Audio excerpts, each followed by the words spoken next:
Harishchandra's truthfulness, the king who never lied in the ancient land of Ayodhya.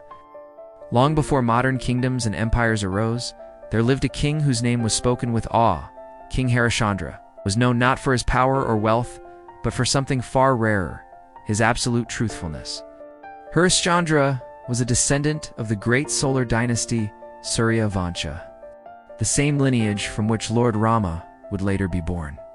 His people loved him deeply, for under his rule, truth and justice were like two pillars of the kingdom. But destiny decided to test the king who never lied. The divine test one day, the great sage Vishwamitra came to Harishchandra's court. The sage wished to test the king's integrity. He asked, "O king, will you give me anything I desire?" Without hesitation, Harishchandra replied, "Yes, O sage, I am bound by my word. I shall give whatever you ask." Vishwamitra smiled faintly and said, "Then give me your entire kingdom." The court fell silent. Every minister, soldier, and citizen was stunned. Yet, Harishchandra bowed his head and said calmly, "As promised, my kingdom is yours."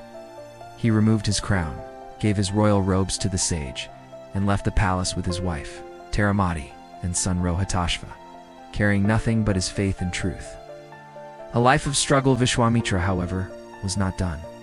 He reminded the king that as per custom, a donation must be accompanied by dakshina, a fee to complete the act of charity. But Harishchandra had given away all his wealth. The sage demanded that Harishchandra pay within a day, or face sin for breaking his word. Harishchandra, torn but resolute, said, "I will pay, O sage, even if I must sell myself." He journeyed far with his wife and son, eventually reaching Kashi Varanasi. There, in a cremation ground, he met a guard who was none other than Yama, the god of death, disguised as a human. The guard agreed to take Harishchandra as a servant in exchange for money that would go to the sage as dakshina. Thus the mighty king of Ayodhya became a caretaker of the cremation ground, collecting fees from grieving families who came to perform last rites.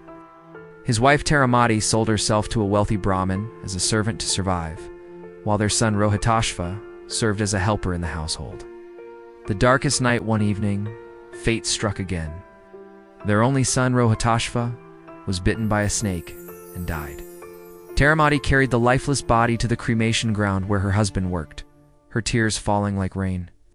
She did not recognize him in the dim light. When she asked the cremation keeper to allow her to cremate her son, the man quietly replied, "Madam, it is my duty to collect the fee first. I cannot make exceptions." Taramati was shocked and heartbroken. "I have nothing left," she sobbed.